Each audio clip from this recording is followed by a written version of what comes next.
మరి ఏడన్నా ఒకసారి తీసుకున్నాను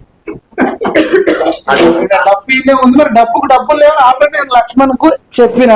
అదే డబ్బు వేసుకుంటారు కానీ తిరిగి చెప్తలేడు ఇప్పుడు అదే చెప్తున్నా డప్పు రెడీ ఉంది డప్పు కొట్టే సురేష్ అన్న కూడా రెడీ ఉన్నాడు ఎలక్షన్ టైంలో నాకు డైలీ 1500 ఇచ్చేది మరి ఇప్పుడు మీరు అడిగిన క్వశ్చన్ అడిగిన ఆయన ఇస్తారా లేదంటే మీకు ఎవరన్నా అడిగిన వాళ్ళు ఇస్తే డప్పు కొట్టితే నాకు డబ్బులు ఇవ్వాలి కదా మరి ఫ్రీగా నేను శ్రమతో పిడి చేసే టైప్ కాదు కదా డప్పు రెడీ ఉంది నేను వీలైతే రేపు కొంత కష్టమైనా సరే మీ ఛానల్ ముఖంగా మీడియా ముఖంగా చెప్తున్నా కొంచెం కష్టంగా ఉంది ఆర్థికంగా ఉన్నది కానీ సురేష్ అన్న జర్మనీకి పోయి డప్పు కొట్టి వచ్చిండు కేసీఆర్ ను రాజకీయంగా సావు డప్పు కొట్టిండు రేపు ఈ చర్చలు జరపకపోతే రేవంత్ రెడ్డి కూడా రాజకీయంగా సమాధి చేసే డప్పు రేపు కొట్టబోతున్నాం ఆయన వస్తే అందుబాటులో ఉంటే ఆయన కొడతాడు లేకపోతే నేనే డప్పు కొడతా లేదంటే అక్కడ ఏదన్నా ఒక నిరుద్యోగులను డప్పు కొట్టిద్దాం రేవంత్ రెడ్డికి డప్పు చప్పుడుగా వాడాలని చెప్పి ఈ ప్రశ్నగా చెప్తున్నా సురేష్ అన్న కూడా రేపు అందుబాటులో ఉంటే టీజీపీఎస్సీ దగ్గరకు వచ్చి ఆయనతోని 10-20 నిమిషాలు డప్పు కొట్టిస్తా అప్పుడు చూద్దాం మరి మజా ఏందో కానీ తర్వాత ఫ్యూచర్ లో మాత్రం దయచేసి మీ ఛానళ్ళ ద్వారా చెప్తున్నా మా ఛానల్ పిఎంఆర్ టీవీలో ఉంటది బలంగా ప్రశ్నించాలన్నా నా ఒక్క ఛానల్కే కాదు ఈ ఛానళ్ళు కూడా అన్ని కూడా తెలంగాణ పక్షాలు ఉన్నాయి వాళ్ళ ఛానళ్ళలో కూడా గూగుల్ పే ఫోన్ పే ఉంటది వాళ్ళందరికి కూడా ఎంత వీలైతే అంత సపోర్ట్ చేసి మీరు ఎందుకు అడుగుతలేరని ప్రశ్నించండి అదే విధంగా ఈ రిపోర్టింగ్ లో పనిచేసే వాళ్ళకు కూడా వచ్చే 20-30 వేలు ఏం సరిపోవు మీకోసం పనిచేసినప్పుడు మీరు అన్నం తినిపించడమో నీళ్ళు తాగిపోయడమో చాయ్ తాగిపోయడమో చేయాలా డబ్బున్న వాళ్ళు కూడా ఈ ఛానల్లో పనిచేసే రిపోర్టర్లందరికీ కూడా ఎంతో కొంత ఆర్థికంగా మద్దతు ఇస్తేనే బతుకుతారు లేకపోతే కష్టమవుతుంది మీకు ఈ ఛానల్లే దిక్కు ఎవరికి కష్టం వచ్చినా పెద్ద పెద్ద ఛానళ్ళు రావు నాకు తెలిసి ఆంధ్రజ్యోతి కానీ మిగతా ఛానళ్ళు కానీ వాళ్ళ ఈ మధ్య కూడా కొంత ప్రభుత్వం అయిపోయి ఉన్నట్టు అనిపిస్తుంది ఆ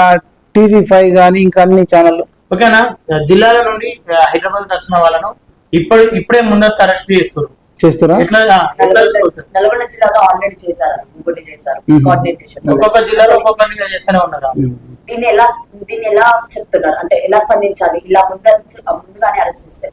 అది దారుణం అండి ఇప్పుడు ఏదైతే కేసీఆర్ నియంత అని చెప్పేసి ఆయన మీద అసలు యాక్చువల్ గా అరెస్ట్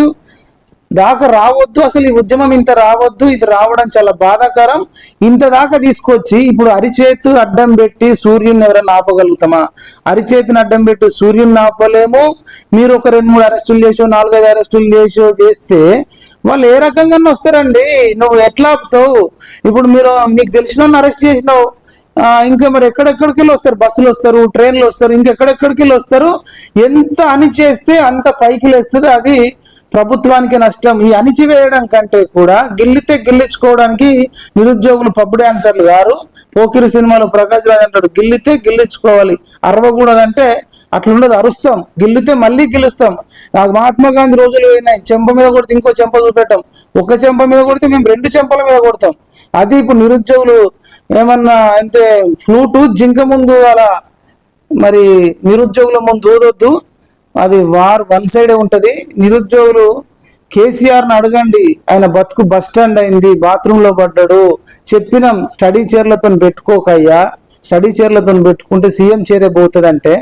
వాడేం మీకు తగలన్నారు నీ సీఎం సీటే ఓడగొట్టిరు కదా ఇట్లా లాగేసిర్రు ఇప్పుడు పోయి బాత్రూమ్ లో పడ్డాడు బతుకు ఎంత దారుణం అంటే చివరి దశలో ఆ బతుకు రేవంత్ రెడ్డికి కావద్దంటే ఈ అక్రమ అరెస్టులన్నీ బంద్ చేయాలి వాళ్ళు శాంతియుతంగా నిరసన చేస్తా అంటే మాత్రం వాళ్ళకు పోలీసులు కూడా సపోర్ట్ చేయాలి అసలు అంతదాకా రాకన్నా ముందే ఈవినింగ్ లోపే ప్రకటన చేయాలి చర్చలు జరపాలి లేకపోతే ఈ కాంగ్రెస్ పార్టీ కాలగర్భంలో కలిసిపోతుందని నిరుద్యోగులు అంటున్నారు